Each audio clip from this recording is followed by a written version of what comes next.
Hello friends, the power of positive thinking series में आपका स्वागत है। दोस्तों, आज हम इसके 5वें सोपान सुखी होना आपके हाथ में है। आइए जानते हैं किस तरह से।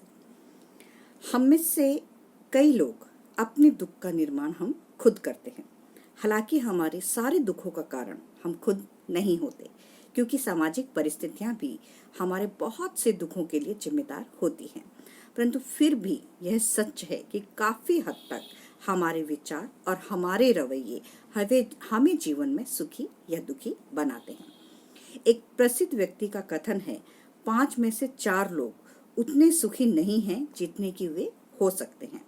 फिर वह आगे कहता है, दुख सबसे आम मानसिक स्थिति है। क्या मानवीय सुख इतना कम हो गया है?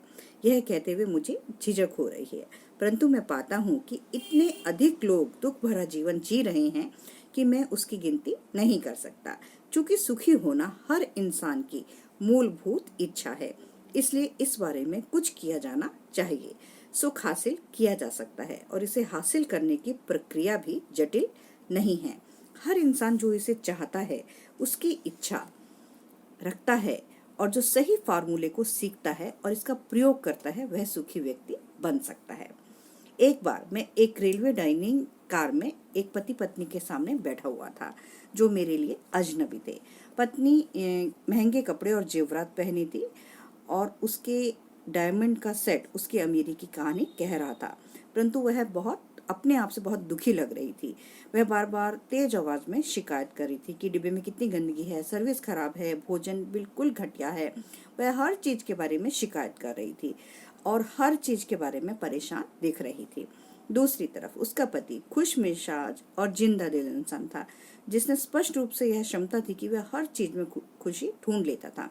मुझे लगा कि वह अपनी पत्नी के आलोचनात्मक रवैये पर थोड़ा लज्जित था और कुछ हद तक निराश भी, क्योंकि वह उसे खुश करने के लिए इस यात्रा पर ले जा रहा था। चर्चा बदलने के लिए उसने पूछा कि मैं किस बिजनेस में हूँ। इसके बाद उसने मुझे बताया कि वह एक वकील है। फिर उसने एक बहुत बड़ी गलती की कि उसने व्यंग्यात्मक रूप से मुस्कुराते हुए कहा कि मेरी पत्नी मैन्युफैक्चरिंग बिजनेस में है। मुझे हैरानी हुई, क्योंकि वह बिजनेस वुमेन या एग्जीक्यूटिव जैसी नहीं दिख रही थी। इसलिए मैंने पूछा, ये किस चीज का निर्माण करती हैं? दुख का, उनका जवाब था। ये अपने दुखों का निर्माण करती है। हालांकि इस अनावश्यक टिप्पणी के बाद मेज पर एक अजीब सी शांति छा गई थी, परंतु मैं उसकी टिप्पणी के लिए उसका कृतज्ञ था, क्योंकि वह वाक्य बहुत सारे लोगों के बारे में सही है। वे अपने खुद के दुख का निर्माण करते हैं। यह दुखद है, क्योंकि जीवन में पहले से ही समस्याओं की कोई कमी नहीं थी जो हमारे सुख को कम कर रही थी। ऐसे में यह मूर्खतापूर्ण है कि आप अपने दिमाग में और अधिक दुखों का निर्माण कर लें। जिन दुखों पर आपका बहुत कम नियंत्रण है या कोई नियंत्रण नहीं है, उनके अलावा अपनी तरफ से दुखों का निर्माण करना कितना मूर्खतापूर्ण है।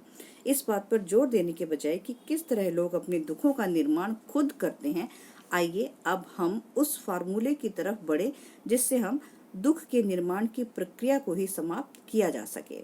इतना कहना ही पर्याप्त है कि हम अपने दुख का निर्माण खुद करते हैं, क्योंकि हम अपने मन में दुखी विचारों को सोचते हैं। हम नकारात्मक भावनाओं से भरा इस तरह का नजरिया रखते हैं कि हर चीज बुरी होने वाली है, या हम यह सोचते हैं कि दूसरे लोगों को यह मिल रहा है जिसके वे योग्य नहीं हैं, और हम में जितनी योग्यता है हमें उतना नहीं मिल रहा है। नफरत, विद्वेष और दुर्भावना के भाव अपनी चेतनता में भरकर हम अपने दुख को और अधिक बढ़ा लेते हैं। दुख निर्माण की प्रक्रिया हमेशा डर और चिंता के मूल तत्वों का महत्वपूर्ण प्रयोग करती है। इनमें से प्रत्येक के बारे में इस पुस्तक में अलग चर्चा की गई है। हम सिर्फ इस समय इतना ही बताना चाहते हैं या जोर देकर बताना चाहते हैं कि औसत व्यक्ति के ज्यादातर दुख खुद के बनाए होते हैं। अब सवाल यह है कि हम किस तरह अपने दुख का निर्माण बंद करके अपने सुख का निर्माण प्रारंभ करें। तो मेरी एक रेल यात्रा के दौरान हुई एक घटना शायद इसका जवाब सुझा दे।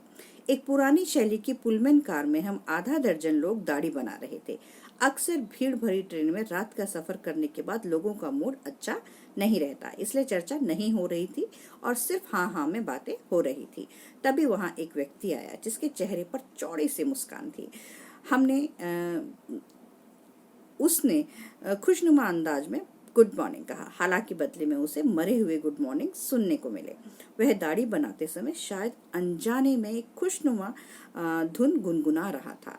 कुछ लोगों को यह बहुत नागवार लगा और उनमें से एक ने आखिरकार व्यंग में पूछ ही लिया, आज आप बहुत खुश लग रहे हैं, इसका क्या कारण है? हाँ, उस व्यक्ति ने जवाब दिया, मैं सचमुच खुश हूँ, मुझे अच्छा लग रहा है। फिर उसने आगे कहा, मैं इसलिए खुश हूँ क्योंकि खुश रहना मेरी आदत है। उसने इतना ही कहा, परंतु मुझे विश्वास है कि उस दिन वहां पर मौजूद सभी लोगों के कानों में उसके यही रोचक शब्द गूंज रहे होंगे, खुश रहना मेरी आदत है। यह बहुत गहरी बात है, क्योंकि सचमुच सुखी या दुखी रहना हमारी मानसिक आदत होती है, जिसे हम विकसित करते हैं। बुद्धिमत्तापूर्ण कहावतों के संग्रह बुक ऑफ प्रोवर्ब्स में कहा गया है, खुशदिल इंसान हमेशा जश्न मनाता है। दूसरे शब्दों में, आप खुशदिल बन जाइए, यानी कि सुखी रहने की आदत डाल लीजिए और जीवन एक लंबा जश्न बन जाएगा, यानी कि आप जीवन के हर दिन हर पल का आनंद ले सकेंगे।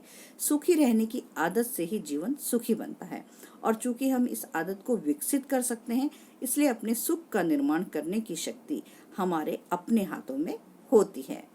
दोस्तों, आपको मेरी वीडियो यकीनन पसंद आई होगी। आप इसे अपने दोस्तों में शेयर कीजिए, ताकि ये पॉजिटिविटी ज़्यादा से ज़्यादा लोगों के पास जाए और वे अपने आप को सुखी बना सकें। तो मेरी वीडियो को लाइक कीजिए, सब्सक्राइब कीजिए, शेयर कीजिए। गुड बाय दोस्तों, बाय बाय, टेक केयर।